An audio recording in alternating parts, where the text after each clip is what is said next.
Hello dear students, welcome to Smart Knowledge. इस video में हम डिस्कस करेंगे practice paper for class 10th और काफ़ी इंपॉर्टेंट और बेनिफिशियल रहने वाली है बच्चों। ये वीडियो आपके लिए बहुत इंपॉर्टेंट क्वेश्चन यहाँ पर इस सैम्पल पेपर में कवर किए गए हैं। वीडियो को एंड तक ज़रूर देखिएगा और कई प्रैक्टिस पेपर बहुत इंपॉर्टेंट क्वेश्चन के साथ अपलोड किए जा चुके हैं, तो आप उनको भी ज़रूर कीजिएगा। अगर आप ये सारे सैम्पल पेपर कर लेते हो तो आप डेफिनेटली बहुत अच्छा स्कोर जो है यहाँ से कर सकते हो।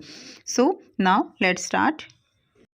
इस वीडियो में हम पेपर को इंग्लिश मीडियम में डिस्कस करेंगे और नेक्स्ट वीडियो जो आएगी वो आपके हिंदी मीडियम के साथ आएगी। ठीक है, तो फर्स्ट क्वेश्चन है आपका, the similarity between solid liquid and gas matter is that they. Similarity क्या है सॉलिड लिक्विड और गैस के मैटर में? हमें पता है मैटर मेनली तीन टाइप्स के होते हैं, लिक्विड, गैस एंड सॉलिड। तो वो स्पेस ऑक्यूपाई करते हैं, बिल्कुल ठीक है। मास भी उनका होता है, बिल्कुल ठीक है। एंड सी दिया गया है both A and B and have fix shape. तो देखो फिक्स शेप तो होती नहीं है लिक्विड की और गैस में, हम उसको फिक्स शेप में काउंट नहीं कर सकते, तो ये तो बिल्कुल गलत हो गया। तो ये दोनों ठीक है, तो हमारा आंसर यहाँ पे जो रहेगा वो रहेगा सी आंसर। ठीक है, both A and B. Second question है, when 20 gram of potassium permanganate is dissolved in 1000 ml of water there is no increase in volume, the observation indicate. इस क्वेश्चन को आप बहुत ही सिंपल तरीके से समझ सकते हो। अगर हम ग्लास में पानी लेते हैं और उसके अंदर 1 चम्मच या 2 चम्मच चीनी डिजोल्व कर देते हैं, तो क्या उसका लेवल जो है इंक्रीज करता है? तो there is no increase in that volume. ठीक है, तो ये ऑब्जर्वेशन क्या इंडिकेट करती है? This observation indicate that the particles of water have space between them. Okay, तो आंसर ए रहेगा, particle of water have space between them into which potassium permanganate particles fit. Clear? Now let's move to the question number 3, which of the following is not a liquid gas aerosol. तो liquid gas aerosol इसमें जो है कौन सा नहीं है? ठीक है, ये हमें यहाँ पर बताना है। मिस्ट है, क्लाउड है, स्मोक, फोग, ये ऑप्शन दिए गए हैं, तो इसका आंसर आपका बी रहेगा, क्लाउड। लिक्विड गैस एरोसेल नहीं है। उसके बाद नेक्स्ट देखिए, the ions present in Na2CO3। Na2CO3 कौन सा केमिकल होता है? ये होता है सोडियम कार्बोनेट। अब इसमें आयंस कौन से बनते हैं? तो सोडियम जो है, सोडियम 1 इलेक्ट्रॉन दे के Na+ बनाएगा, और कार्बोनेट जो है ये पॉलीएटॉमिक आयन है, तो CO3 2- हो जाएगा, 2 नेगेटिव। क्लियर? ये कार्बोनेट आयंस होते हैं, ये सोडियम आयंस होते हैं। तो हमारा इसमें देख लीजिए आंसर कौन सा ठीक है। इसमें हमारा आंसर ए ठीक हो जाएगा। ठीक है, सोडियम की वैलेंसी 1 होती है ना, तो 1+ आएगा। नेक्स्ट देखिए, क्वेश्चन नंबर 5 दिया गया है बच्चों, when 6 gram of carbon is bond in 16 gram of oxygen 22 gram of carbon dioxide is produce. तो 6 ग्राम कार्बन जो है वो बर्न हो रहा है। देखो CO2 का रेशियो यहाँ पे ले लेते हैं। ठीक है, तो यहाँ पे आ जाएगा 12 एंड 32 की रेशियो आ जाएगी, और ये आ जाएगा आपका, यहाँ से आप रेशियो निकाल सकते हो। क्लियर? 3:8 का रेशियो आता है, 3:8 का रेशियो हमारा कार्बन डाइऑक्साइड का आ रहा है। ठीक है, अब बात करते हैं, when 6 gram of carbon is burned in 16 gram of oxygen, तो कितना बन रहा है? ये बन रहा है आपका 22 ग्राम ऑफ कार्बन डाइऑक्साइड। यहाँ पे अब दिया गया है कि अगर 6 ग्राम जो है कार्बन 30 ग्राम ऑक्सीजन में बॉन्ड किया जाए तो कार्बन डाइऑक्साइड कितनी प्रोड्यूस होगी? तो बेटा जैसे हमने अभी रेशियो निकाला, 3:8 का रेशियो हमने निकाला कि कार्बन डाइऑक्साइड का हमेशा 3:8 में कंबाइन होगा। ठीक है, तो अगर ये 6 ग्राम है, यानी 3 का मल्टीपल कितना हो गया? 6 हो गया, तो इसका मल्टीपल भी कितना होगा? 8 2 16।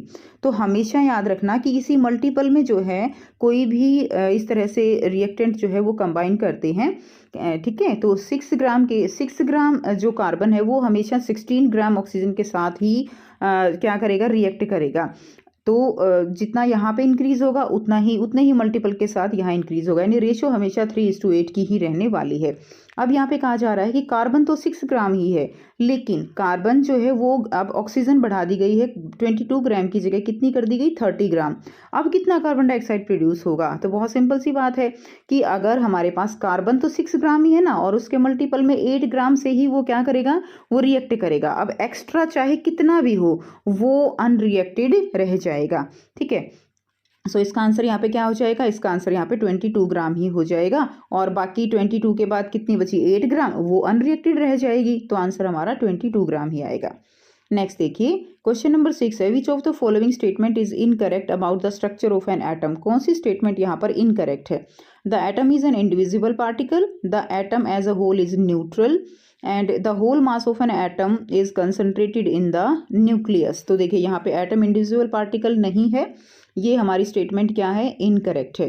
तो जो फर्स्ट है, ओनली फर्स्ट, वो हमारी इनकरेक्ट हो जाएगी, क्योंकि एटम होल जो है वो क्या होता है, न्यूट्रल होता है, जो मास है वो सारा न्यूक्लियस में भी कंसंट्रेट रहता है। तो ओनली फर्स्ट हमारी इनकरेक्ट स्टेटमेंट है। नेक्स्ट देखिए क्वेश्चन नंबर 7 है, atom of an element have 3 valence electron in M shell. अब जो है आप बच्चे क्या करो, इस तरह के क्वेश्चन में कुछ बच्चे कंफ्यूज हो जाते हैं, तो आप यहाँ पे सिंपल KLM लिख लो। 3 वैलेंस शेल है किसमें, एम शेल में, तो यहाँ पे 3 लिख लो। अब जो है इसमें बताया गया है द एटॉमिक नंबर क्या रहेगा। तो अब अगर लास्ट के शेल में 3 है तो देखो ये फुलफिल होगी 8 और फर्स्ट में होते हैं 2। ठीक है, तो कितना हो गया 8 और 2 10 और 3 कितना हो गया 13। तो हमारा एटॉमिक नंबर कितना हो जाएगा, 13 हो जाएगा। डी जो है इसका राइट आंसर हो जाएगा। मैं कोशिश करी बेटे आपको साथ साथ इसके कॉन्सेप्ट जो है समझाने की कि किस तरह से आप सॉल्व करोगे। ठीक है, तो हो सकता है थोड़ा सा वीडियो लंबी हो जाए। उसके बाद देखिए क्वेश्चन नंबर 8 है, the role of ribosome is. तो राइबोसोम का मेन फंक्शन क्या होता है, प्रोटीन सिंथेसिस होता है। तो इसका आंसर हो जाएगा A, cytoprotein synthesis. Lotus stem float in water due to the presence of. अब लोटस स्टेम जो है वो फ्लोट करती है वाटर पे। क्लियर। तो उसमें क्या होता है कि जो पैरेन्काइमा सेल्स होती हैं, पैरेन्काइमा टिश्यूज होते हैं, वो एयर से जब फिल हो जाते हैं तो इसीलिए क्या होता है कि वो फ्लोट करने लगती हैं लीव्स। तो इसमें क्या होता है, उसके अंदर एरेन्काइमा होती है। क्लियर। तो पैरेन्काइमा सेल्स ही होती हैं, लेकिन जब पैरेन्काइमा सेल्स में एयर फिल हो जाती है तो वो एरेन्काइमा सेल्स बन जाती हैं, जिसकी वजह से जो प्लांट्स हैं वो फ्लोट करते हैं। क्लियर। तो लोटस स्टेम जो है वो फ्लोट करती है due to aerenchyma. Now question number 10 है, which of the following graph shows the uniform motion of an object. Uniform motion जो है ऑब्जेक्ट का किसमें शो होगा। यूनिफॉर्म मोशन के लिए हमारे पास ग्राफ ये वाला होता है, तो ये वाला ग्राफ हमारा सही हो जाएगा। Now let's move to the question number 11, if an object travel a distance S in time T then speed will be. तो जो है स्पीड का फॉर्मूला क्या होता है, speed is equal to distance upon time. बहुत सिंपल है, A हमारा आंसर हो जाएगा। क्वेश्चन नंबर 12 है, a boy in a moving train tosses a coin. एक बॉय मूविंग ट्रेन में है और एक कॉइन को टॉस करता है, विच फॉल्स बिहाइंड हिम। जो कि उसके कहाँ गिरता है, उसके पीछे गिरता है। It means the train is moving with. अब इससे क्या बताना है आपको कि जो ट्रेन है वो मूव कर रही है। क्लियर। तो कैसी मोशन है उसकी, यूनिफॉर्म स्पीड है, सर्कुलर मोशन है, यूनिफॉर्म वेलोसिटी है। तो वो जो है एक्सेलरेटेड मोशन है, यानी वो जो है क्या कर रही है, एक्सेलरेट कर रही है टाइम के साथ। ठीक है, ए इसका राइट आंसर हो जाएगा। Now question number 13, object that comparatively has least inertia is consider that all those objects are of same size. A solid iron ball, a plastic ball, a paper ball and a thermocol ball. तो least inertia किसका होगा, that comparatively has least inertia. तो जिसका मास कम होता है उसका inertia कम होता है, ये हमने अपनी क्लास में ज़रूर पढ़ा होगा। तो इसमें किसका मास कम होगा, इसमें सबसे ज़्यादा जो मास कम होगा वो थर्मोकोल बॉल का होगा। तो अगर मास कम है तो उसका इनर्शिया भी कम हो जाएगा। Now let's move to the question number 14, the value of acceleration due to gravity is. Acceleration due to gravity वो जो है ऑप्शन दिए गए हैं, more on equator than poles. ठीक है, तो more on equator than poles नहीं होती है, इक्वेटर पे कम होती है, पोल्स पे ज़्यादा होती है। More on equator, more on poles, increase from pole to equator. तो इसका आंसर आपका बी रहेगा कि पोल्स पे जो है वो ज़्यादा होती है। तो इसमें आंसर आ जाएगा मोर ऑन पोल्स, क्योंकि इक्वेटर की डिस्टेंस ज़्यादा होती है फ्रॉम द सेंटर, पोल्स की कम होती है, इसीलिए जो ग्रेविटी है वो पोल्स पे ज़्यादा होती है as compare to the equator. Clear. Now let's move to the question number 15, the energy derived from atom that is used to run power plants is. तो एनर्जी जो है एटम से कौन सी एनर्जी है जो पावर प्लांट के उसमें यूज होगी, तो वो होती है nuclear energy. Which energy, that is the nuclear energy. Question number 16 है, कंप्रेस्ड स्प्रिंग पोशस। कंप्रेस्ड स्प्रिंग यानी जो स्प्रिंग होता है ना आपके पास, उसको आप कंप्रेस कर देते हो, उसको ऐसे दबा देते हो, तो उसके अंदर कौन सी एनर्जी होती है। आपने टॉय के केस में क्लास में ज़रूर आपको ने पढ़ा होगा कि जब हम एक टॉय के अंदर जैसे उसके अंदर हम चाबी भर देते हैं तो क्या होता है, उसके जो स्प्रिंग होते हैं वो बिल्कुल पास पास आ जाते हैं। ठीक है, फिर उसको हम छोड़ते हैं, तो उस समय भी उसके अंदर कौन सी एनर्जी प्रोसेस होती है, उसके अंदर एनर्जी होती है पोटेंशियल एनर्जी। और पोटेंशियल एनर्जी कन्वर्ट होती है जब वो चलने लगता है, तो वो एनर्जी कन्वर्ट हो जाती है काइनेटिक एनर्जी में। सो क्वेश्चन का इसका आंसर रहेगा आपका B, that is the potential energy. ठीक है, now let's move to the question number 17। 17 to 20 बच्चों आपको असर्शन एंड रीजन दिया गया है। असर्शन रीजन में बहुत ही जो है समझदारी से आपको देखना होता है कि कौन सी स्टेटमेंट सही है और कौन सी गलत है। अब इसमें देखिए, answer these question selecting the appropriate option, both A and R true and R is the correct explanation, A R true but R is not the correct explanation, A is true but R is false, A is false but R is true, ये हमें बताना है। चलिए question number 17 कर लेते हैं। 4 question आपको ये देखने को मिलेंगे, इनको किस तरह से करते हैं वो हम यहाँ पर समझेंगे। सबसे पहला है असर्शन दिया गया है एटॉमिसिटी ऑफ वाटर इज 3। अब साथ साथ हम थोड़ा सा डिटेल में समझेंगे ज़रूर, ताकि इसके जो है अकॉर्डिंग कोई और क्वेश्चन भी आता है तो आप इजीली उसको सॉल्व कर सको। ठीक है, कॉन्सेप्ट क्लियर करते चलेंगे। असर्शन दिया गया है एटॉमिसिटी ऑफ वाटर इज 3, तो सबसे पहले देखिए वाटर लिख लिया हमने। एटॉमिसिटी होती है, what is atomicity? Atomicity is the number of atoms that is constituting A molecule, वो होता है। तो इसके अंदर एटॉमिसिटी 2 तो इसके अंदर हाइड्रोजन है और 1 इसके अंदर ऑक्सीजन है, तो इसकी एटॉमिसिटी कितनी हो गई? इसकी एटॉमिसिटी हो गई 3। ठीक है, इसका आंसर जो है ये असर्शन ठीक है। और इसका जो रीज़न है atomicity is the number of atoms constituting A molecule, तो रीज़न भी इसका बिल्कुल ठीक है। तो इसका आंसर आपका ए हो जाएगा, बोथ आर ट्रू एंड ये इसके एक्सप्लेनेशन भी ठीक है ना। क्वेश्चन नंबर 18 है बच्चों, असर्शन दिया गया है xylem is a vascular tissue, तो बिल्कुल जाइलम वस्कुलर टिश्यू है। वस्कुलर टिश्यू फ्लोएम और जाइलम होते हैं। अब ये इसको वस्कुलर टिश्यू क्यों कहा गया है? देखिए, जब असर्शन पढ़ने के बाद आपको उसका आंसर नीचे वाली लाइन में मिलता है कि ऐसा हुआ तो क्यों हुआ, कैसे हुआ। ठीक है, अगर इनके आंसर आपको इस तरह के क्वेश्चंस आप असर्शन के साथ करते हो और उसका आंसर आपको नीचे मिल जाता है, ठीक है, तो इसका मतलब वो उसका रीज़न अप्रोप्रिएट है। और उसका आंसर नीचे नहीं मिलता तो आपका वो उसकी एक्सप्लेनेशन करेक्ट नहीं है। हो सकता है वो ठीक हो या गलत हो, वो हमें देखना होता है। अब मैंने पढ़ा कि xylem is a vascular tissue, ठीक है भाई, वस्कुलर टिश्यू है, ये हमें जो है करेक्ट हो गया। लेकिन ये वस्कुलर टिश्यू क्यों है? तो इसका क्यों का रीज़न मिल रहा है, क्योंकि वाटर एंड मिनरल्स जो ट्रांसपोर्ट किए जाते हैं प्लांट के अंदर वो जाइलम के थ्रू किए जाते हैं भाई, इसीलिए ये एक वस्कुलर बंडल है, इसीलिए ये एक वस्कुलर टिश्यू है। मिल गया ना आपको आंसर? तो आंसर मिल गया, तो इसका आंसर ए हो जाएगा कि ये इसको करेक्ट एक्सप्लेन कर रहा है। क्वेश्चन नंबर 19 है, सेफ्टी बेल्ट्स आर वोन टू प्रिवेंट एक्सीडेंट। बिल्कुल ठीक बात है कि सेफ्टी बेल्ट जो है वो एक्सीडेंट को प्रिवेंट करने में हम यूज़ करते हैं। क्लियर? अब ये सेफ्टी बेल्ट यूज़ क्यों की जाती हैं? तो safety belt exert a force on our body to make the forward motion slower. तो बिल्कुल ठीक है, जो सेफ्टी बेल्ट हम पहनते हैं वो हमारी बॉडी के ऊपर फोर्स डालती हैं और वो हमें आगे फॉरवर्ड मोशन करने में कम जो है हमारी हेल्प करती हैं कि हमारी आगे मोशन ना हो। तो बिल्कुल ठीक है, ए इसका आंसर हो जाएगा ना। क्वेश्चन नंबर 20 है, that is soybean is a kharif crop. तो बिल्कुल ठीक है, सोयाबीन एक खरीफ क्रॉप है। अब बात करते हैं खरीफ क्रॉप होती क्या है। तो जो बारिश के टाइम पे लगाई जाती हैं उनको हम कहते हैं खरीफ क्रॉप। तो ये हमारा ट्रू हो गया। अब इसके बाद कहता है कि crop grown in rainy season are called rabi crop. अब देखिए, ये तो एक्सप्लेन नहीं कर रहा। अगर यहाँ पे होता rainy season are called kharif crop तो बिल्कुल ठीक था, लेकिन ये रबी क्रॉप दिया गया है। रबी क्रॉप तो जो है सर्दियों में लगाई जाती हैं जब बारिश कम होती है। क्लियर? तो ये हमारा क्या हो गया, ये स्टेटमेंट ही गलत हो गई है, रीज़न हमारा गलत हो गया। तो अब आपको देखना है कि जिसके अंदर आर जो है हमारा फॉल्स हो और ए हमारा ट्रू हो, तो वो हमारा होता है सी। तो इसका आंसर हमारा हो जाएगा सी। क्लियर है? जो ऊपर दिए गए थे ना आपको, वो वाले हमें देखने हैं। तो ये इस तरह से आपको असर्शन और रीज़न करने हैं। इस चीज़ को आपको बहुत ही फोकस करके समझना है, ईजी है बहुत ज़्यादा। उसके बाद नेक्स्ट देखिए, सेक्शन बी की तरफ चलते हैं बच्चों। क्वेश्चन नंबर 21 से 26 वेरी शॉर्ट आंसर क्वेश्चन है। तो क्वेश्चन नंबर 21 है, देखिए, in an experiment if you need a freshly prepared 10% solution of sodium hydroxide. आपके पास एक एक्सपेरिमेंट में आपको freshly prepared 10% solution sodium hydroxide का तैयार करना है। How will you prepare this solution by using 90 ml of water if you have crystals of sodium hydroxide with you. तो 90 ml water में इसको बनाना है 10% सॉल्यूशन।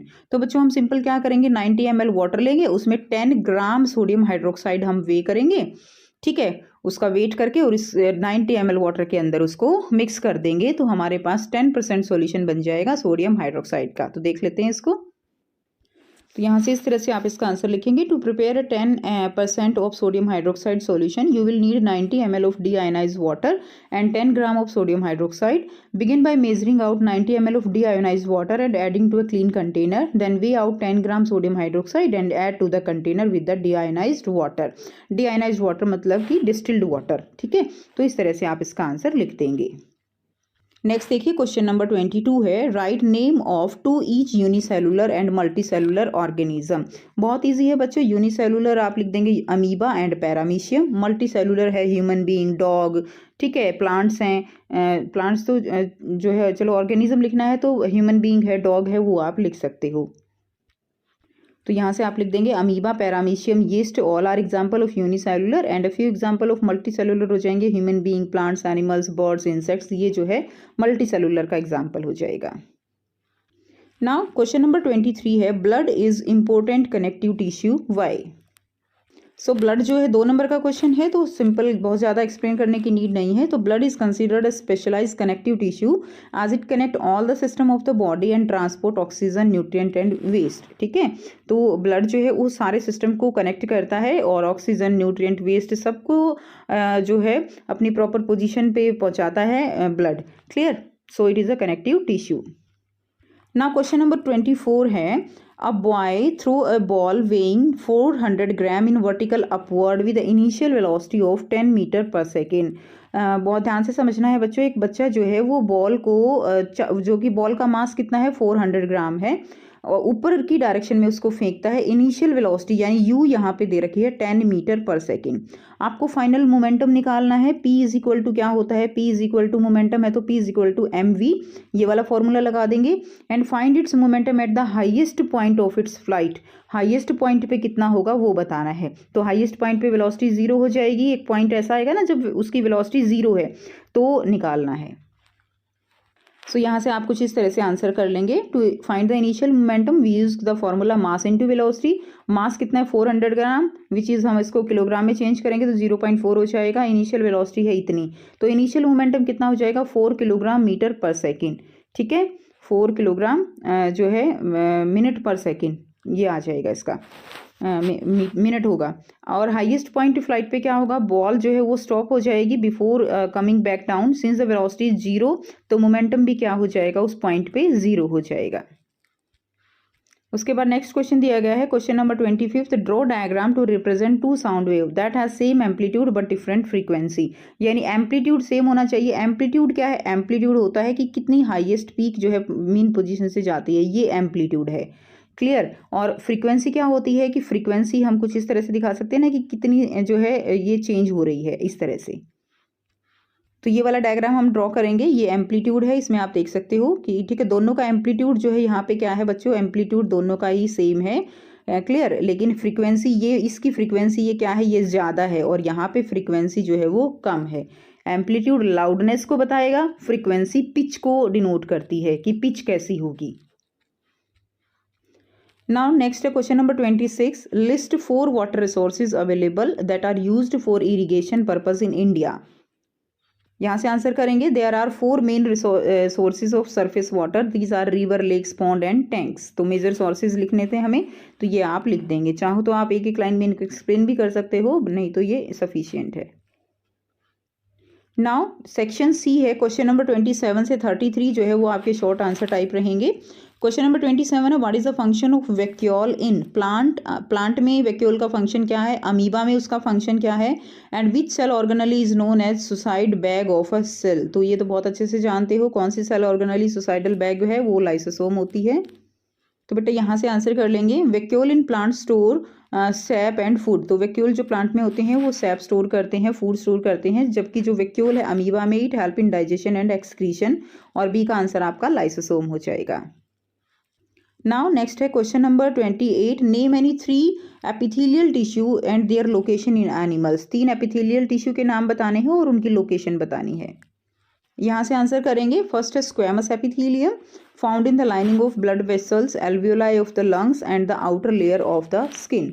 सेकेंड है क्यूबॉइडल एपिथेलियल, क्यूबॉइडल में क्या होगा, इस तरह से होते हैं ना क्यूबॉइडल, तो it is found in the lining of kidney tubules glands and surface of the ovaries. ठीक है, तो जो है ये यहाँ पे होगा। अगला हम देखेंगे कोल्यूमिनर एपिथेलियम। तो columnar epithelium is composed of tall elongated cells and is found in the lining of the digestive tract में है, including the stomach and intestine में ये हमें मिलेगी। ठीक है, तो ये तीनों की आप पोजीशन भी लिख लेंगे।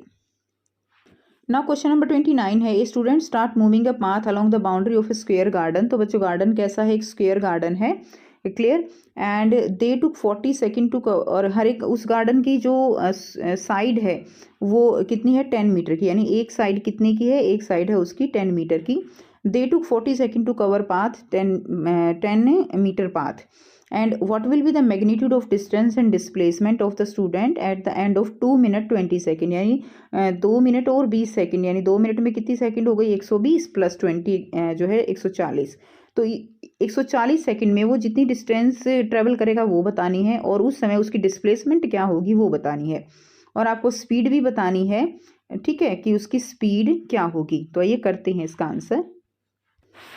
अब यहाँ पे देखिए साइड ऑफ स्क्वायर जो है वो कितना है हमारे पास, वो 10 मीटर है, क्लियर, और उसका पेरीमीटर कितना है 40 मीटर, यानी जो है 10-10 की जो है 4 साइड हो गई।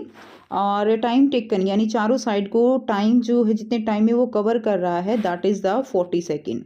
और 1 सेकेंड में कितनी करेगा, 1 सेकेंड में यानी 1 मीटर करेगा। 40 सेकेंड में 40 मीटर कवर कर रहा है, तो 1 सेकेंड में 1 मीटर। अब डिस्टेंस कितनी हो जाएगी, 2 मिनट 20 सेकेंड में, 2 मिनट 20 सेकेंड का मतलब क्या है, 120 सेकेंड और प्लस 20 कितनी हो गई, 140। तो यानी 140 1 मिनट में 1 सेकेंड में 1 मीटर की डिस्टेंस ट्रेवल कर रहा है, तो 140 सेकेंड में 140 मीटर कर लेगा। बहुत सिंपल है, तो 140 मीटर उसकी क्या आ जाएगी, डिस्टेंस आ जाएगी, क्लियर। और डिस्प्लेसमेंट क्या होती है, that is the shortest path. अब डिस्प्लेसमेंट हम निकालेंगे, तो अब हम देखते हैं कि नंबर ऑफ रोटेशन कितनी कर लेगा, 140 मीटर जब कवर कर लेगा, तो यानी ये हो जाएगा 3 राउंड तो वो पूरे लगा लेगा। ठीक है, आप ऐसे भी निकाल सकते हो टोटल डिस्टेंस और पेरीमीटर, तो कितना आ जाएगा 3.5। तो इसमें देखिए 3 राउंड तो वो इसके पूरे लगा लेगा, और 1 राउंड जो है वो आधा होगा। आधे का मतलब क्या है यहाँ पे बच्चों, आधे का मतलब है कि वो यहाँ से जाएगा, यहाँ से अगर ए पॉइंट से चल रहा है, ये बी पॉइंट है, सी है और डी है, तो 3 राउंड जब पूरे लगा लेगा तो वो तो 0 हो जाएगी डिस्प्लेसमेंट। और आधा राउंड कैसे होगा, ए से बी के पास जाएगा और बी से सी तक जाएगा, ये हो जाएगी। अब ए से सी तक जाने में ऐसे ना जाके अगर हम डिस्प्लेसमेंट देखें, तो डिस्प्लेसमेंट तो ये हो सकती है, यहाँ से डायरेक्ट यहाँ पे जाएगा। तो इस तरह से अब हमें इसका हम यहाँ पे निकाल लेंगे और यहाँ से हम डिस्प्लेसमेंट निकालेंगे। तो पाइथागोरस थ्योरम लगा देंगे यहाँ पे, तो ये हमने यहाँ पे लगा दी है। 10 एक साइड कितनी है, 10 है, जैसे हमने अभी ऐसे जो है इस तरह से हमने निकाला है, जस्ट अ मिनट, ये है ना, ऐसे ये निकालनी है, ये 10 हो गया, ये भी 10 हो गया। तो यहाँ से हम पाइथागोरस थ्योरम लगा देंगे, आप इसको सॉल्व कर लेंगे और ये आ जाएगा आपका 14.14 मीटर, ये आपकी आ गई डिस्प्लेसमेंट। अब हमें निकालनी है अगले क्वेश्चन में, इसी में स्पीड निकालनी है। तो स्पीड निकालने का फॉर्मूला हमें पता है, डिस्टेंस अपॉन टाइम, क्लियर है। तो हम डायरेक्ट भी निकाल सकते हैं, हमारे पास देखिए ये इतना सारा आप जो है ना भी लिखेंगे तो भी प्रॉब्लम नहीं है, बट ये आपको समझाने के लिए कंप्लीट दिया गया है, जो मैं ऑलरेडी आपको समझा चुकी हूँ। तो स्पीड निकालने का होता है डिस्टेंस अपॉन टाइम। तो डिस्टेंस कितनी है 40 मीटर, और 40 मीटर को कवर करने के लिए टाइम कितना ले रहा है 40 सेकेंड। तो स्पीड कितनी निकल जाएगी 1 मीटर पर सेकेंड। ठीक है, ये इसका आंसर हो जाएगा। नाउ नेक्स्ट क्वेश्चन देखते हैं, इसी के और में दिया गया है, एक car decreases its speed from 80 to 60, यानी अपनी स्पीड को डिक्रीज कर रही है कार 80 से 60 में और 6 सेकंड में। Find the acceleration of the car, आपको एक्सेलरेशन निकालना है। तो इनिशियल वेलोसिटी यहाँ पे 80 हो गई, फाइनल 60 हो गई, एक्सेलरेशन निकाल देंगे, चेंज इन वेलोसिटी देखते हैं। तो बहुत ही सिंपल है बच्चों, यू जो है हमारी क्या है 80 किलोमीटर पर आवर, किलोमीटर को हमने मीटर में चेंज कर लिया, 5/18 से हमने इसको मल्टीप्लाई कर दिया। उसके बाद हम 60 का भी इसको हम चेंज कर लिया। टाइम दिया गया है 5 सेकेंड, ठीक है, 5 दिया गया है,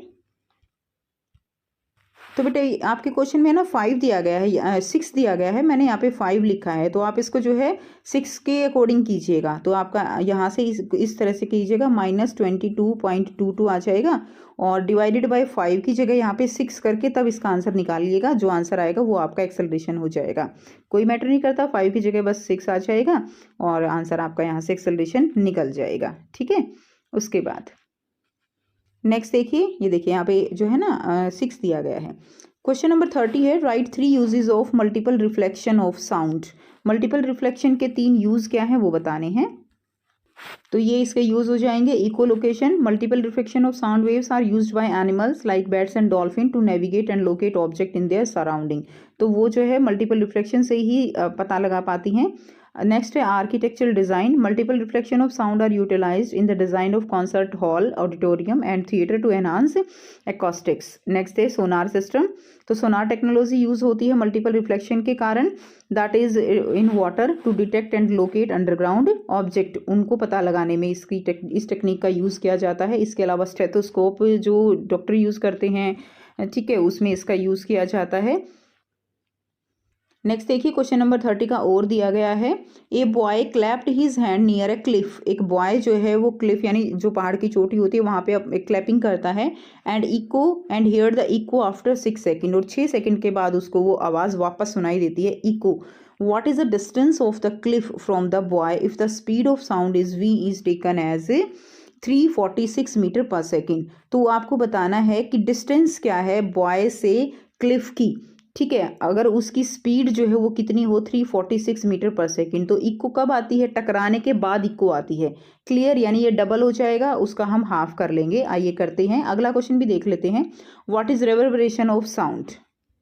सो देखिए टाइम टेकन जो इको का है वो क्या है, 6 सेकेंड है, वेलोसिटी है 346। तो डिस्टेंस निकालने हैं, सिंपल डिस्टेंस निकालेंगे तो कैसे हो जाएगा। अब ये 6 सेकेंड तो है एक बार जाने में, यानी एक बार क्लिफ तक गई और फिर दोबारा वापस आई। हमें डिस्टेंस निकालनी है यहाँ से यहाँ तक, तो हम टाइम हाफ कर देंगे। इसलिए हमने क्या किया, वेलोसिटी को हमने 3 से मल्टीप्लाई कर दिया और हमारा आंसर आ जाएगा 1038 मीटर। आई होप आपको ये बिल्कुल क्लियर है कि हमने यहाँ पे 3 क्यों किया है। ठीक है, उसके बाद क्वेश्चन नंबर बी है, इसका आंसर रहेगा रिवर्बरेशन क्या है, it is the persistence of sound after it has been stopped due to multiple reflection from surface. यानी टकरा के वापस साउंड जो है वो इधर उधर घूमती रहती है, उसको रिवर्बरेशन बोलते हैं। Such as furniture, people, air etcetera within a closed surface, ये रिवर्बरेशन हो जाएगा। नाउ क्वेश्चन नंबर 31 है, list out the various desirable trait for which the cross breeding programme of Indian and foreign breeds in poultry farming are develop.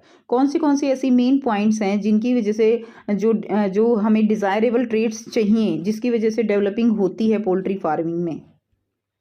तो ये हम answer करेंगे 31 का, some desirable traits for which improvement of poultry is done. तो इसमें आ जाएगा आपका quality and size of eggs, ये मैटर करता है। लो मेंटेनेंस होनी चाहिए, ये मैटर करता है। हाई रेजिस्टेंस यानी बीमारियां कम से कम लगें, ऐसी हमें ब्रीड चाहिए। टॉलरेंस टू हाई टेम्परेचर, ज़्यादा गर्मी हो तो उनकी डेथ ना हो, ऐसी ब्रीड चाहिए। क्वालिटी एंड क्वांटिटी, क्वालिटी भी अच्छी हो, क्वांटिटी भी अच्छी हो चिक्स की, ये है।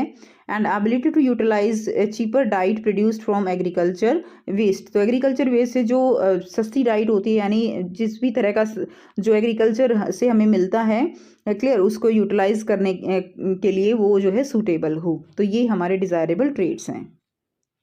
Now let's move to the question number 32। Write the chemical formula of the following compound. A है अमोनियम सल्फेट। अमोनियम सल्फेट का फॉर्मूला क्या रहेगा, तो अमोनियम सल्फेट का फॉर्मूला रहेगा NH4 होल ट्वाइस, ठीक है, SO4। क्लियर, ये हो जाएगा ammonium sulphate. Sodium nitrate, sodium nitrate का होगा NaNO3। एल्यूमिनियम ऑक्साइड का रहेगा Al2O3, ठीक है बच्चों, Al2O3 एल्यूमिनियम ऑक्साइड। ये हो गया हमारा 32 का क्वेश्चन आंसर। आप देखिए क्वेश्चन नंबर 33, ये भी बहुत अच्छा क्वेश्चन है जो आपको समझना पड़ेगा इसको अच्छे से। Observe the melting and boiling point of substance A, B and C given in the following table. Substance A है मेल्टिंग पॉइंट। पहले समझ लेते हैं मेल्टिंग पॉइंट होता क्या है। मेल्टिंग पॉइंट होता है जब कोई भी सॉलिड चीज वो मेल्ट होने लगती है उस टेम्परेचर पे। क्लियर हो गया, यानी अगर वो उस टेम्परेचर पे मेल्ट हो रही है, इट मीन्स उस टेम्परेचर से नीचे वो किस में होनी चाहिए, वो सॉलिड में होनी चाहिए। Is it clear. और मेल्ट होना शुरू हो गई, मेल्ट हो गई, फिर बॉइलिंग पॉइंट आता है। बॉइलिंग पॉइंट होता है वो पॉइंट जिस पे कोई भी सब्सटेंस जो है वो बॉयल होने लगेगा मेल्ट होने के बाद। यानी बॉइलिंग पॉइंट के ऊपर वो चीज़ किस में होनी चाहिए, वो चीज़ होनी चाहिए गैसीय स्टेट में। क्लियर हो गया। यानी कोई भी सब्सटेंस वो लिक्विड स्टेट में कब हुआ, मेल्टिंग और बॉइलिंग पॉइंट के बीच में वो सब्सटेंस कैसा हुआ, लिक्विड हुआ। क्लियर हो गया। तो अब यहाँ पे देखिए सब्सटेंस ए, बी एंड सी दिया गया है। अब इसका मेल्टिंग एंड बॉइलिंग पॉइंट दिया गया है। आपको बताना है what is the physical state of substance A, B and C at room temperature 30 degree Celsius. तो 30 डिग्री सेल्सियस रूम टेम्परेचर पे सब्सटेंस की फिजिकल स्टेट क्या होगी। क्लियर। और बी क्वेश्चन है name the substance which will have more compressibility in the given table and why. तो यहाँ पे समझने वाली बात है, पहले हम ए सब्सटेंस को देखते हैं। तो यहाँ पे ए जो होगा -210 इसका मेल्टिंग पॉइंट है और -196 जो है इसका क्या है, बॉइलिंग पॉइंट है। यानी 30 डिग्री सेल्सियस पे ये पूरी की पूरा क्या हो जाएगा, ये तो इवेपोरेट हो जाएगा। बॉइलिंग पॉइंट इसका इतना कम है तो 30 डिग्री सेल्सियस पे ये सब्सटेंस किस में रहेगा, गैस में रहेगा। अब बी को देखते हैं। बी जो है 30 डिग्री के पास लेकर आओ इसको, यानी 700 पे के अबव तो ये किस में चला जाएगा, ये बॉयल ही हो जाएगा, मतलब इवेपोरेट हो जाएगा। और 250 और 700 के बीच में ये लिक्विड रहेगा। लेकिन हमें देखना है 30 पे, तो यानी 30 तो मेल्टिंग पॉइंट से नीचे आ गया ना टेम्परेचर, तो 30 पे ये कैसा होएगा, ये सॉलिड रहेगा। क्लियर है। उसके बाद है सी। सी को अगर हम देखें तो देखिए 30 पे कैसा रहेगा, -20 पे तो ये मेल्ट होना शुरू हो गया, 90 पे ये इवेपोरेट होना शुरू हो जाएगा। यानी 30 आ गया इनके बीच में, तो बीच में आ गया, तो ये बीच में कौन सी है, ये है हमारी लिक्विड स्टेट। तो गैस जो ए है वो गैस होगा, बी है सॉलिड होगा और सी है वो लिक्विड होगा। अब किस में कंप्रेसिबिलिटी ज़्यादा होती है, कंप्रेसिबिलिटी होती है गैस में ज़्यादा, क्योंकि उनके पार्टिकल्स के बीच में स्पेस वो ज़्यादा होता है। तो जो सब्सटेंस है जो हाई कंप्रेसिबल होगा that will be the gas. And why का रीज़न रहेगा आपका कि क्योंकि उनके बीच में जो स्पेस है पार्टिकल्स के बीच में that will B high.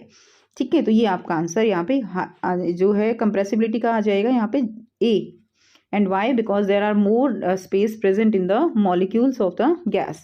So the compressibility factor will be high. Now question number 34 से 36 जो है लॉन्ग आंसर टाइप क्वेश्चन है सेक्शन डी में। क्वेश्चन नंबर 34 है how chlorine 35 and chlorine 37 are related to each other. तो बेटा कैसे relate हैं ये, दीज आर आइसोटॉप्स। आप आंसर में लिख देंगे आइसोटॉप्स। क्या है ये, आइसोटॉप्स हैं, these are isotopes. Second B question है if both of these form chlorine occur in nature 75% ये वाला मिलता है, 25% ये वाला मिलता है, तो हम एवरेज एटॉमिक मास जो क्लोरीन का एटम का लेते हैं दैट इज 35.5, ये कैसे निकालते हैं, ये आंसर हमें यहाँ पे करना है। बहुत सिंपल है, एवरेज निकालने के लिए हम क्या करेंगे, 35 हमारा 75% मिलता है हमें, तो इस तरह से लिख देंगे। 37 वाला जो आइसोटोप है वो 25% है, तो ये लिख देंगे, और डिवाइडेड बाय 0.75 प्लस 0.25 मास जो है उनको जोड़ देंगे। तो ये फॉर्मूला है एवरेज एटॉमिक मास निकालने के लिए, कुछ इस तरह से करते हैं और फिर हमारा आंसर आ जाता है 35.5 ग्राम पर मोल।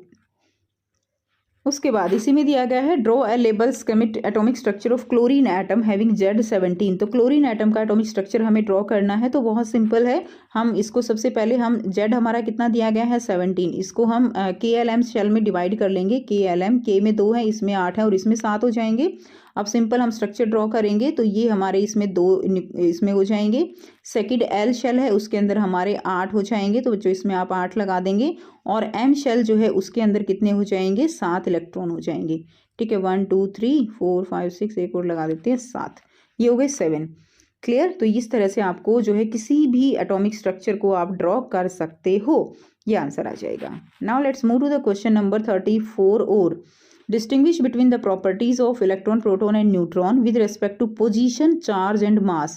इसके बेस पे आपको तीनों को जो है डिफरेंशिएट करना है, position, charge and mass.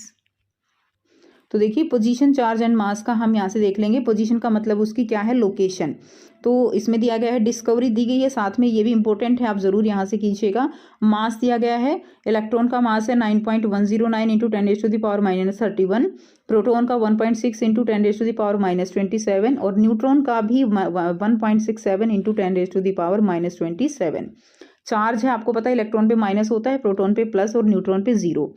Location पता है, प्रेजेंट जो है इलेक्ट्रॉन कहाँ होते हैं, outside the nucleus, proton inside the nucleus and neutron also inside the nucleus. इसके अलावा बच्चों यहाँ से आप जो है इसका ये भी कर सकते हो कि हम इसको डिनोट कैसे करते हैं, कौन सा सिंबल है और रिप्रेजेंटेशन कैसे दिखाते हैं। अगला क्वेश्चन है write the valency and atomic symbol of the following element. Valency और एटॉमिक सिंबल ये आपको बताना है। तो देखिए जो है इसको हमें दिया गया है Z11, तो इसको हम डिस्ट्रीब्यूट कर लेंगे इस तरह से, ठीक है, 281। तो वैलेंसी कितनी हो गई इसकी, एटॉमिक सिंबल भी बताना है ना, तो इसका एटॉमिक सिंबल कितना हो जाएगा, सोडियम कैसा हो जाएगा, Na। 281 वैलेंसी कितनी हो गई 1। एल्यूमिनियम का हो जाएगा Al, ठीक है, तो इसको भी हम कॉन्फ़िगरेशन कर लेते हैं। 283 वैलेंसी कितनी हो गई 3।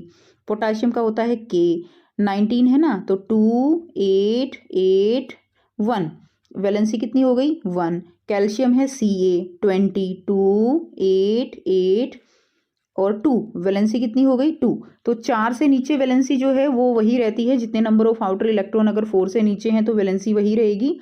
अगर आउटर शेल में नंबर ऑफ इलेक्ट्रॉन 4 से ज़्यादा हो जाते हैं तो हम 8 में से माइनस कर देंगे और वो उसकी वैलेंसी हो जाएगी। आई होप आपको ये कॉन्सेप्ट बिल्कुल क्लियर है। तो यह जो है आपका क्वेश्चन नंबर बी का आंसर हो जाएगा। नेक्स्ट देखिए क्वेश्चन नंबर 35 है, plastid are present only in the plant, which type of plastid are present in. तो प्लास्टिड जो है पेटल्स में, लीव्स में, फ्रूट पल्प में कौन सा आपको बताना है प्लास्टिड है। तो बच्चों लीव्स में तो क्लोरोप्लास्ट होता है, पेटल्स में क्रोमोप्लास्ट हो जाएगा, फ्रूट पल्प में भी क्रोमो हो जाएगा। What happen if chloroplast is remove from plant. तो प्लांट से अगर क्लोरोप्लास्ट निकाल देंगे तो फोटोसिंथेसिस नहीं होगा, जो प्लांट्स है वो अपना फूड प्रिपेयर नहीं कर पाएंगे, ठीक है। तो ये लिख देंगे आप, if chloroplast is taken out of the cell, the green plant will not be able to carry out the process of photosynthesis, which means the plant will die। Plant जो है वो उनकी डेथ हो जाएगी, ठीक है। ये हो गया आपका 35 का आंसर। तो इसमें एक बार फिर से बता देती हूँ, पेटल्स के अंदर जो है क्रोमोप्लास्ट होगा, इसमें क्लोरोप्लास्ट और इसमें क्रोमोप्लास्ट। और में दिया गया है to test the effect of concentration of the solution on the cell, a student place some plant cell and animal cell for 15 minute in the hypertonic solution. इस चीज़ का कॉन्सेप्ट आपको क्लियर होना चाहिए कि हाइपरटोनिक कौन सा होता है और हाइपोटोनिक कौन सा होता है। तो किस में रखा, पहले रखा हाइपर में और फिर उसको शिफ्ट कर दिया हाइपो में, ठीक है। अब आपको क्वेश्चन के आंसर बताने हैं कि क्या होता है, what is hypotonic solution. Second है what will be the expected observation in the above situation, क्या होगा जब हम उसको हाइपर से निकाल के हाइपो में रखेंगे। एंड तीसरा है what is the role of cell wall in the cell in the above situation, यहाँ पे सेल वॉल जो है उसका क्या फंक्शन है in case of an plant cell, ठीक है। तो देखिए फर्स्ट का आंसर रहेगा हाइपोटोनिक सॉल्यूशन क्या है। हाइपोटोनिक सॉल्यूशन वो है जिसमें कि सॉल्यूट कंसंट्रेशन जो है वो इनसाइड द सेल कम होती है, lower solute concentration compare to the inside of the cell.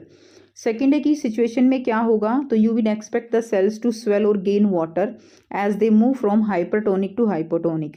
तो क्या होगा, इसके अंदर जो सेल है वो क्या कर जाएगी, वो स्वेल कर जाएगी, यानी उसके अंदर वाटर फिल हो जाएगा, जैसे किशमिश के अंदर हो जाता है, क्योंकि उसके अंदर क्या हुआ है, वो हाइपर से हम किस में ट्रांसफ़र कर रहे हैं, उसको हाइपोटोनिक सॉल्यूशन में ट्रांसफ़र कर रहे हैं, ठीक है।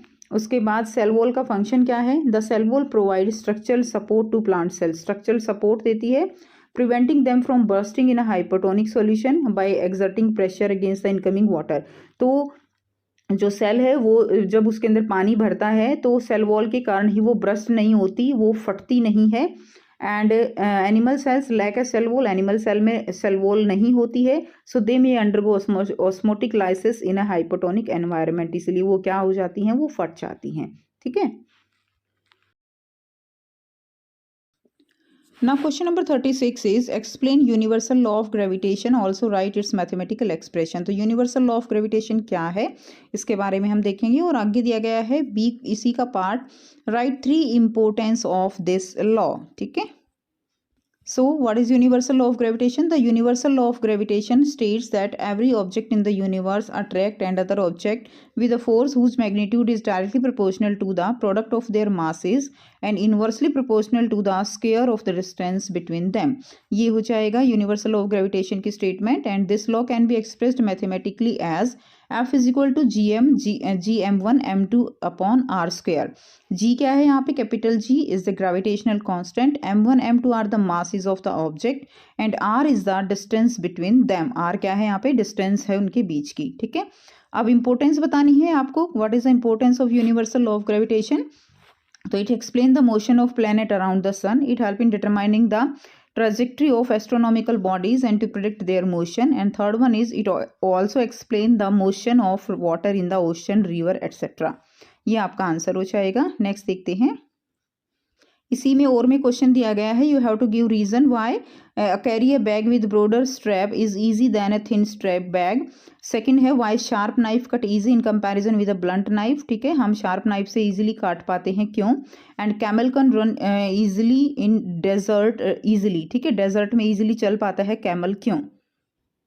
सो ए का आंसर आपका रहेगा ब्रॉडर जो है broad shoulder strap provide large surface area. देखो शोल्डर जो स्ट्रैप होती है बैग्स की, अगर वो लार्ज चौड़ी होती है तो उसमें क्या होता है, सरफेस एरिया ज़्यादा हो जाता है। जब सरफेस एरिया ज़्यादा है तो प्रेशर क्या होगा, प्रेशर कम लगेगा। So the pressure exerted by the bag on the shoulder is less and carrying the bag is easier. Second है pressure is inversely proportional to area and sharp knife has less area which exert more pressure while blunt knife has more area so it exert less pressure. This is the reason sharp knife cut better. ठीक है, उसके बाद third है camel can run on sand easily because they have wide feet which help them to balance their weight on the loose sand. तो जो camel होता है उसके फीट जो हैं वो वाइड होते हैं, जिसकी वजह से वो अपना बैलेंस बना पाता है and balance their weight on loose sand and wider feet give a large surface area also. तो ये इसके आंसर हो जाएंगे। नाउ सेक्शन ई हम करेंगे, क्वेश्चन नंबर 37 से 39 they are case based and source based question with 2 और 3 short सब पार्ट्स। 4 मार्क्स के ये क्वेश्चन रहेंगे आपके 37, 38 एंड 39। ठीक है, चलिए 37 क्वेश्चन देखते हैं। Mixture are constituted by more than one kind of pure form of matter known as substance. तो मिक्सचर जो है वो एक से ज़्यादा टाइप की प्योर फॉर्म जब हम मैटर को मिलाते हैं तो वो सब्सटेंस जो है होता है। Student mix salt and egg white in 2 separate beaker A and B respectively filled with water. Water में एक में सॉल्ट डाल देता है, एक में एग वाइट डाल देता है। Now they pass the beam of light through the mixture in the beaker in dark and observe that the path of light is visible only in one beaker only. तो जो B beaker है इसके अंदर केवल path जो है यहाँ पे विजिबल हो रहा है, लेकिन ए के अंदर नहीं होता। आंसर बताने हैं, name the mixture formed in both the beakers. तो दोनों बीकर में कौन कौन सा मिक्सचर बना, तो ए में जो है वो कौन सा मिक्सचर है, वो सॉल्यूशन बना है। ठीक है, सॉल्यूशन जो कि एक होमोजीनियस मिक्सचर है। और सेकंड में जो है कोलॉइडल बना है, क्या बना है, सेकंड में कोलॉइडल बना है। ठीक है, जो कि एक लगता होमोजीनियस है बट एक्चुअल में वो हेट्रोजीनियस मिक्सचर होता है। बी है what are the 2 component called in beaker B. Beaker B में के 2 कंपोनेंट्स को क्या कहेंगे, तो कोलॉइडल में कंपोनेंट्स जो होते हैं उनको हम डिस्पर्जन मीडियम और डिस्पर्स फेज कहते हैं। ठीक है, इसको हम क्या कहेंगे, डिस्पर्जन मीडियम, क्या बोलेंगे इसको, हम बोलेंगे डिस्पर्जन मीडियम। और सेकंड हो जाएगा डिस्पर्स्ड फेज, दूसरा क्या हो जाएगा, डिस्पर्स्ड फेज। ये जो है सेकंड का आंसर हो जाएगा। थर्ड का आंसर देखिए, why the path of light is visible only in beaker B. Beaker B में जो है कि पाथ वो विजिबल क्यों है, तो बीकर बी में क्या है, कोलॉइडल सॉल्यूशन है। In case of beaker B the solution is colloidal and which give Tyndall effect. So due to the Tyndall effect the path of light is visible only in beaker B. Next है इसका B और को दिया गया है, can the solid particle of mixture formed in beaker A can be separated. तो इसमें आप लिख देंगे no we can't separated, no. ठीक है, क्यों नहीं कर सकते, because in case of A the mixture is homogeneous mixture. हमने अभी बताया आपको कि मिक्सचर कैसा है, homogeneous mixture. And homogeneous mixture में क्या होता है, द जो बाउंड्री है of the substance they can't be visible and so we can't separate them. ठीक है, तो सॉलिड पार्टिकल को हम जो है सेपरेट नहीं कर सकते। नेक्स्ट देखिए, क्वेश्चन नंबर 38 है, तो इजी है बच्चों, खुद से बहुत आसानी से आप इसमें लिख सकते हो। नेक्स्ट है the form of energy can be change from one form to another. तो सभी बच्चे जानते हैं कि जो एनर्जी है that can be converted into one form into another and this is the law of conservation of energy. Whenever energy get transform the total energy remain unchanged. The law of conservation of energy is valid in all situation, ठीक है, and for all kind of transformation. Thus, during motion, the sum of potential energy and kinetic energy of the object would be the same at all point, and that is the potential energy plus kinetic energy एक constant होता है, and this is called the mechanical energy. Now, first question है state A जो है state law of conservation of energy. तो conservation of energy क्या है? That it can neither be created NOR be destroyed. बहुत ही simple सी definition है. The law of conservation of energy that it can neither be created nor be destroyed and the energy can be changed from one form to another. ठीक है, ये इसका answer हो जाएगा. it can be changed from one form to another. तो यहाँ पे ये वाला आंसर आप इसमें लिख देंगे. नेक्स्ट देखिए, नेक्स्ट क्वेश्चन है if mechanical energy of a working system is 800 joule. Total mechanical energy कितनी है? 800 जूल. काइनेटिक एनर्जी है इसकी 389. Then what will be the potential energy of the system. तो इसमें आ जाएगा कि जो है पोटेंशियल एनर्जी सिस्टम की क्या होगी. तो इसमें देखिए टोटल एनर्जी ये है, इसमें से काइनेटिक एनर्जी ये है, तो पोटेंशियल एनर्जी क्या होगी इसमें से माइनस कर देंगे तो यहाँ पे क्या आ जाएगा 1 और यहाँ पे 4. तो 411 जूल जो है वो क्या हो जाएगी? पोटेंशियल एनर्जी हो जाएगी सिस्टम की. क्लियर है? नाउ ये फर्स्ट हमारा सेकंड का आंसर हो गया. थर्ड है, देखिए थर्ड क्या है? An object of mass 20 kg is drop from a height of 5 metre. एक ऑब्जेक्ट है मास जो कि 20 kg है, तो यानी m कितना हो गया यहाँ पे 20 kg. Drop from the 20 kg, just a minute इसको अच्छे से लिख लेते हैं. m दे दिया यहाँ पे 20 kg. अब कहा गया है हाइट है 5 मीटर, ठीक है, हाइट है 5 metre. Calculated potential energy. Potential energy का फॉर्मूला क्या होता है? That is mgh. ठीक है, mgh. m कितना है यहाँ पे 20 है, g हम 10 ले लेते हैं ग्रेविटी, और h हमारा क्या है 5 है. तो ये कितना हो जाएगा यहाँ पे? ये हो जाएगा 1000 जूल. क्लियर? तो पोटेंशियल एनर्जी कितनी हो जाएगी? 1000 जूल. अब बात करते हैं list the factors on which the potential energy of an object depend. कौन कौन से फैक्टर हैं जिन पे पोटेंशियल एनर्जी डिपेंड करती है? तो आप यहाँ से देख सकते हो किन पे डिपेंड कर रही है. ये डिपेंड करती है मास पे, हाइट पे. किस किस पे डिपेंड कर रही है? मास पे और हाइट पे. तो आपका आंसर इसी में हो जाएगा, मास एंड हाइट. क्लियर? उस पर डिपेंड करती है. नेक्स्ट क्वेश्चन देखिए, इसी का और का है. Write the energy transformation of energy in the glowing bulb connected to a battery. तो बैटरी में कौन सी एनर्जी होती है?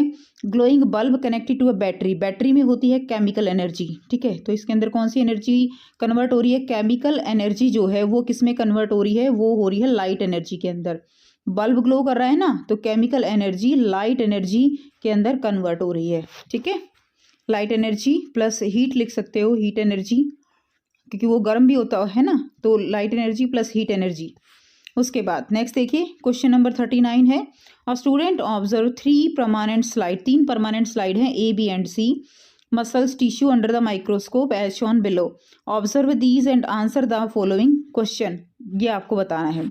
तो इसमें A कौन सी है? ये स्टेरेटिड मसल है, ये जो है कार्डियक मसल्स हैं, और ये स्मूथ मसल्स हैं. ठीक है, ये स्टेरेटिड मसल्स हैं, ये कार्डियक मसल्स हैं, B कार्डियक है और C स्मूथ मसल्स हैं. Now identify and name the muscles tissue which they observe under the microscope. तो ये हमने बता दिए. अब इसमें बताया गया है which of the above muscle is voluntary and involuntary in nature. तो वॉलेंट्री और इनवॉलेंट्री जो है वो कौन सी होती हैं? वॉलेंट्री मसल्स जो हमारी इच्छा से काम करती हैं, और इनवॉलेंट्री मसल्स जो हमारी इच्छा से काम नहीं करती हैं. तो बच्चों यहाँ से आप कंप्लीट लिख सकते हो. तो ये हैं स्केलेटल मसल्स, जिनको हम स्टेरेटिड मसल्स भी कह सकते हैं, स्ट्रिप्ड मसल्स भी कह सकते हैं. तो इसके जो फाइबर्स है देखिए, स्टेरेटिड हैं, ट्यूबुलर हैं, मल्टी न्यूक्लिएटेड हैं, वॉलेंट्री हैं. तो स्टेरेटिड मसल्स हमारी इच्छा से काम करती हैं, और वॉलेंट्री हैं, यूजुअली अटैच होती है स्केलेटन के साथ. और बहुत इंपॉर्टेंट क्वेश्चन है ये. सेकेंड आता है स्मूथ मसल्स. नॉन स्टेरेटिड है, इसके ऊपर नॉन स्टेरेटिड यानी इसके ऊपर इस तरह से बैंड्स नहीं बने हुए हैं, स्पिंडल शेप होती हैं, यूनिन्यूक्लिएटेड होती हैं. इनवॉलेंट्री, ये हमारी इच्छा से काम नहीं करती हैं. ठीक है, usually covering wall of internal organs. तीसरी है कार्डियक मसल्स, जो हार्ट में प्रेजेंट होती हैं. ये भी स्टेरेटिड होती हैं, ब्रांच होती हैं और यूनिन्यूक्लिएटेड होती हैं. क्लियर? इनवॉलेंट्री हैं, only covering wall of the heart इसमें पाई जाती हैं. तो यहाँ से आप जो है आपका क्वेश्चन देखिए, फर्स्ट क्वेश्चन हो गया आपका ए बी सी। तो ए हमारी कौन सी मसल्स हैं? स्ट्रेटेड मसल्स हैं। बी हमारी स्मूथ मसल्स हैं। और सी कौन सी हमारी? कार्डियक मसल्स हैं। बी है विच ऑफ द वो muscles is involuntary and voluntary. तो हमारी जो है केवल स्टेरेटेड मसल्स वॉलेंट्री होती हैं, बाकी दोनों हमारी स्मूथ और कार्डियक इनवॉलेंट्री हैं। Two characteristic of muscles B. B की कोई दो कैरेक्टरिस्टिक, तो मैंने अभी जो आपको क्वेश्चन कराया उसमें तीनों की ही कैरेक्टरिस्टिक दी हुई है। लाइक ये जो है ये जो है मल्टी न्यूक्लिएटेड हैं और कैसी हैं? ये इनवॉलेंट्री हैं। तो इस तरह की कैरेक्टरिस्टिक आप इसमें लिख सकते हो। नाउ लास्ट क्वेश्चन इज जो और में दिया गया है C part, for movement the muscles are attached to the bones with the help of a connective tissue, name that muscles and connective tissue. तो कनेक्टिव टिश्यू जो है हमें बताना है। कनेक्टिव टिश्यू तो इसमें टेंडन हो जाएगा जिससे वो अटैच होती हैं। और कौन सी मसल्स होती हैं? स्टेरेटेड मसल्स या स्केलेटल मसल्स। तो यहाँ से लिख सकते हो skeletal muscles the specialised tissue that is attach to the bones and allow movement. और दूसरा है tendon, these are made of strong fibres connective tissue and they connect muscles to bone. तो ये आपका आंसर हो जाएगा। तो बच्चों ये था कंप्लीट पेपर। ठीक है, आई होप आपको कंप्लीट जो क्वेश्चंस हैं वो सारे समझ आ गए हैं। कोशिश मैंने की है कंप्लीट सॉल्यूशन प्रोवाइड करने की, और आप इस पेपर को ज़रूर से प्रैक्टिस कीजिएगा। एंड अगर वीडियो अच्छी लगी हो तो इसको लाइक शेयर ज़रूर कीजिएगा, चैनल को सब्सक्राइब कीजिएगा। And take care, thanks for watching.